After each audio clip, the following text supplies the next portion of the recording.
Africain. Il est exceptionnel aussi comme intellectuel. On vous a dit que je suis l'auteur de quelques livres, mais je suis un de d'autres, étant non seulement diplômé de l'université française, mais je peux le dire en apprentissage permanent. Mais je ne perds pas de vue que ce qui est singulier à cet instant, non pas seulement l'instant où je vous rencontre, vous, dans cette salle, et où je parle aussi à ceux qui sont dehors et que je salue très amicalement, je sais que c'est un moment politique particulier. Et je veux vous en parler pour que, dans la ferveur du moment qui est partagé, on ne perde pas de vue ce qui est en cause, ce qui est en train de se faire. Le moment est historique parce que le Sénégal a ouvert par l'action de son peuple une voie particulière qui est celle de la révolution citoyenne, s'achevant après une résistance populaire payée de mort et de martyrs par une victoire électorale. C'est-à-dire par un processus que nul ne peut contester puisqu'il exprime sous sa forme la plus pure et la plus nette la volonté et la souveraineté du peuple sénégalais. Mais il faudra alors, vous autres tous qui pensez au destin de votre patrie, que vous vous rappeliez à chaque instant que vous êtes composants de l'humanité universelle et composants des Afriques dans leur diversité.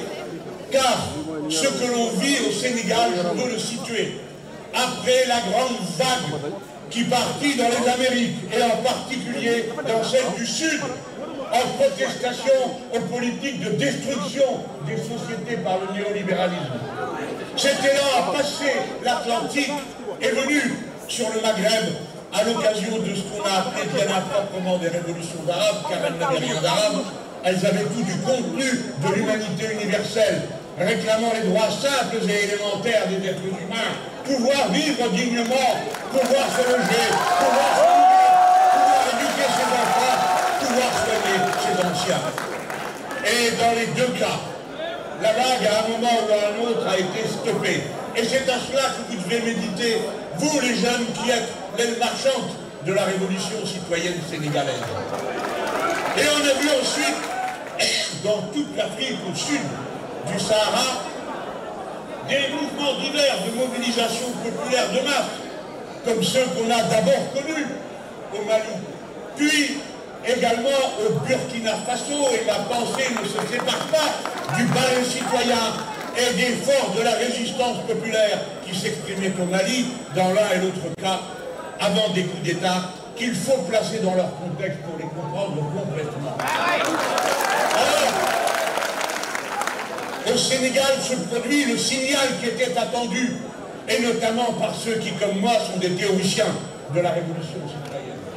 Nous avions besoin, pour notre propre combat, pour le déploiement à échelle universelle de ce que nous entreprenons, nous avions besoin d'une révolution populaire qui a comme moyen l'action citoyenne et comme finalité la citoyenneté, qui s'achève par une victoire électorale. À présent, nous voici rendus au seuil de problèmes très complexes à régler. Bien sûr, ce n'est pas à moi de dire ce qu'il y a lieu de faire. J'ai retenu, naguère d'une présence observée dans ce même lieu, l'art inutile de donner des leçons. Et comme vous, j'avais été sidéré qu'un représentant de mon pays se demande si l'être africain était entré dans l'histoire au moment où peut-être lui allait en sortir.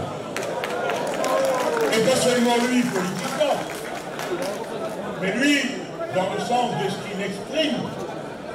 Et quand même, on se met là de faire des leçons à la démographie africaine, où les Européens feraient mieux de se préoccuper des causes pour lesquelles ils sont aujourd'hui, dans cette génération, en deçà du seuil de reproduction de la société. Bref, que l'Europe va vieillissante avec à peine 25% de sa population de moins de 20 ans, tandis que chez vous, elle est de 50%. Alors l'observateur le plus superficiel, qui connaît le moins de choses sur la vie, c'est au moins une chose, c'est que le futur s'écrit dans la jeunesse. Et bien sûr avec l'aide des conseils des plus anciens, mais c'est écrit dans la Genèse. Si bien que la Genèse du monde est donc sa dynamique. Et pour nous, Français, quelque chose d'assez particulier. Non, non, ne vous inquiétez pas, j'ai plus de métier que vous, jeune homme, dans cette archive.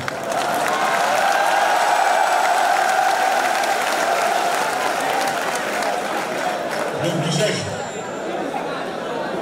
et pour nous, Français, cela résonne d'une manière particulière, puisque nous avons en commun une langue commune. Et cette langue commune, il est temps de la libérer, elle aussi, par l'action d'une révolution citoyenne, de tous ceux qui auraient voulu en faire un instrument de pouvoir ou d'influence. Alors quel est le moyen d'un autre objectif? Une créolisation intense de nos cultures, de nos mœurs, de leur manière d'examiner ce qu'il y a lieu de faire. La langue commune appartient à ceux qui la parlent, et ceux qui la parlent les plus nombreux, c'est nous. Dès lors,